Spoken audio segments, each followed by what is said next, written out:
सङ्घको 147औं महासभामा उपस्थित सबै महानुभावहरूमा नेपालको सङ्घीय संसदको तर्फबाट सम्बोधन गर्ने अवसरका लागि अध्यक्षज्यूलाई धन्यवाद दिन चाहन्छु।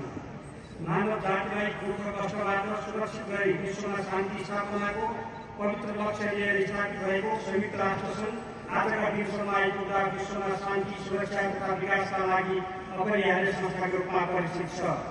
मानव जातिले भोगेका चरम समस्याहरूको निवारणमा जोड दिँदै संयुक्त राष्ट्र सङ्घले सन् 2000 देखि 2015 सम्म अवलम्बन गरेको सहस्राब्दी विकास लक्ष्यलाई थप विस्तार र विविधीकरण गर्दै मानव जाति मात्रै नभई सम्पूर्ण प्राणी जगत र पृथ्वीकै स्थायी निरन्तर कल्याणका लागि सन् 2015 देखि 2030 सम्म अवलम्बन गरेको दिगो विकास लक्ष्यलाई सबै सदस्य राष्ट्रहरूले अपनाएका छन्। सामाजिक आर्थिक एवं वातावरणीय ढङ्गले सबै राष्ट्रले एकरूपताले कायम गर्न भावी पुस्ताको विकास सुनिश्चित गर्न दिगो विकासका लक्ष्य क्रियाशील छन्। अध्यक्षज्यू, नेपालले दिगो विकास लक्ष्यहरूलाई मूलभूत रूपले आन्तरिकीकरण गरेको छ। नेपालको संविधानको प्रस्तावनामै नेपाली जनताको दिगो शान्ति सुशासन विकास र समृद्धिको आकांक्षालाई उल्लेख गरिएको छ। सामाजिक न्याय र समावेशितालाई मौलिक हकका रूपमा संरक्षण गर्दै सबै किसिमका भेदभाव असमानता शोषण र अन्यायको अन्त्य गर्ने नीति राज्यले अवलम्बन गरेको छ। नेपालले 3 तहको सङ्घीय शासन प्रणाली अवलम्बन गरेसँगै सम्ममा लगाएको राष्ट्रिय योजना आधारित प्रदेशहरूमा प्रदेश नीति तथा योजना आयोग स्थापना गरी केन्द्रीय तथा प्रादेशिक योजनाहरू दिगो विकास लक्ष्यसँग तालमेल हुने सुनिश्चित गरेको छ। दिगो विकासका लक्ष्य हासिल गर्नलाई राष्ट्रिय प्राथमिकताका रूपमा लिँदै प्रधानमन्त्रीको अध्यक्षतामा रहेको र 7 प्रदेशका मुख्यमन्त्री समेत सदस्य बन्ने दिगो विकास लक्ष्य केन्द्रित निर्देशक समिति क्रियाशील छ। नेपालको सङ्घीय संसदले दिगो विकास लक्ष्यलाई केन्द्रबिन्दुमा राखेर अघि बढेको छ। संसदमा आउने विधेयकहरूलाई दिगो विकास लक्ष्यको दृष्टिकोणबाट मापन गरेर तिनीहरूको औचित्य परीक्षण गर्ने गरिएको छ। दिगो विकास लक्ष्य हासिल गर्ने सरकारको कार्यान्वयन गर्नुपर्ने विषयमा संसदले सरकारलाई निरन्तर खबरदारी गरेको छ। सङ्घीय संसदका 2 सदनमध्येको राष्ट्रिय सभामा दिगो विकास तथा सुशासन समिति गठन गरिएको छ। यो समितिले दिगो विकासका लक्ष्य प्रगति र कार्ययोजनाका अवस्थाबारे तिनै तहका सरकारहरूसँग निरन्तर छलफल गरेर आवश्यक नीतिगत निर्देशन दिने काम गर्दै आएको छ। अध्यक्षज्यू, आजको विश्वमा सबैभन्दा गम्भीर देखिएका चुनौतीहरू हिंसा, आतंकवाद, सम्पत्ति शुद्धिकरण, सीमा पार अपराध, जलवायु परिवर्तन यी सरकारहरू मात्रैले सामना गर्न सक्ने चुनौती छैन। यस्ता चुनौतीहरू सामना गर्न सरकारका साथै नागरिक समाज, व्यवसायी, सामाजिक अभियन्ताहरू, निजी क्षेत्रको पनि व्यापक सहभागिता र योगदान चाहिन्छ।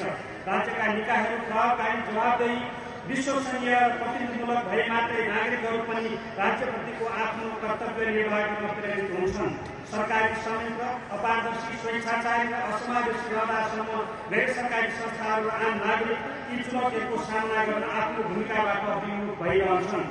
विश्वव्यापी सङ्कटहरू सामना गर्दै दिगो र उन्नत भविष्यको बन्ने अभियानमा सरकारहरूलाई नागरिकको साथ र सहभागिताको आवश्यकता छ। यसका लागि पहिलो चुनौती नागरिकहरूको अघि विश्वास आर्जन गर्नु नै हो। इतिहासको विभिन्न कालखण्डदेखि आजसम्म हुँदै आएका युद्ध, हिंसा, विभेद, अन्याय र साधन तथा अवसरको असमान वितरणले समाजका विभिन्न समूहहरूबीच विभाजन सिर्जना गरेको छ। विभाजित समाजबाट सकारात्मक ऊर्जा प्रवाह हुने अपेक्षा गर्न सकिँदैन। यो विभाजनलाई अन्त्य गर्दै समाजलाई एकताबद्ध बनाउन राज्य र यसका निकायहरूको क्रिया अपरिहार्य छ। प्रभावकारी, पारदर्शी र प्रतिनिधिमूलक निकायबाट मात्र यस्तो क्रिया सम्भव छ। अध्यक्षज्यू, मानव जाति यस पृथ्वी र प्रकृतिको नै चेतनशील, विवेकशील उत्कृष्ट जाति हो। चेतना र विवेकले गर्दा नै मानव जातिले चमत्कारिक विकास गरेको छ। तर मानव जातिले शान्ति र न्यायको लागि नभई शक्ति प्राप्तिको लागि मानव जातिकै संहार हुने गरी सैन्य, सामरिक र आर्थिक अस्त्रमा सबैभन्दा धेरै खर्च गरेको छ। यो के जायज छ? विज्ञान र प्रविधिको विकास सुन्दर पृथ्वी र मानव जातिको हित र न्यायका लागि हुनुपर्नेमा क्षणभरमा मानव जाति मात्र होइन, पृथ्वीको नै अस्तित्व समाप्त हुने गरी आणविक शस्त्र अस्त्र निर्माणमा प्रयोग भइरहेको छ, जुन विवेकहीन कार्य हो।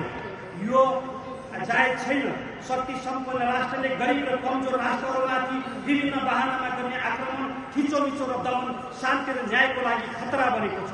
तसर्थ हाम्रा प्रयासहरू शस्त्रास्त्र उत्पादन, प्रयोग र युद्धको लागि सैन्य शक्तिमा गरिने खर्चलाई ठुलो मात्रामा कटौती गरेर न्याय र शान्तिको लागि खर्च गर्ने वातावरण निर्माण गर्नेतर्फ केन्द्रित हुनुपर्दछ। अध्यक्षज्यू, विश्वका ज्वलन्त समस्याहरूको समाधान गर्दै दिगो र समृद्ध भविष्य निर्माण गर्न शान्ति र न्याय कायम गर्नु र हाम्रा संस्थाहरूलाई खुला र प्रभावकारी पारदर्शी समावेश र प्रतिनिधिमूलक बनाउनु अपरिहार्य छ। यो सबै भूगोल, आर्थिक अवस्था र राजनीतिक प्रणालीका मुलुकहरूको साझा चासो हो। यसका लागि जनताको प्रतिनिधिमूलक संस्था संसदको भूमिका प्रभावकारी पार्न हामी सबैको साझा प्रतिबद्धताको खाँचो छ। जाँदा जाँदै यस सुन्दर लुवान्डा सहरमा म र मेरो प्रतिनिधिमण्डललाई न्यायको स्वागत र आतिथ्यता दिनुभएकोमा एङ्गोलाको संसद र सरकारलाई हार्दिक धन्यवाद दिन चाहन्छु। यस 147औं आइटु महासभाको सफलताको कामना गर्दछु। मेरो भनाइ ध्यानपूर्वक सुनिदिनु भएकोमा यहाँहरू सबैमा हार्दिक धन्यवाद दिन चाहन्छु। धन्यवाद, नमस्कार।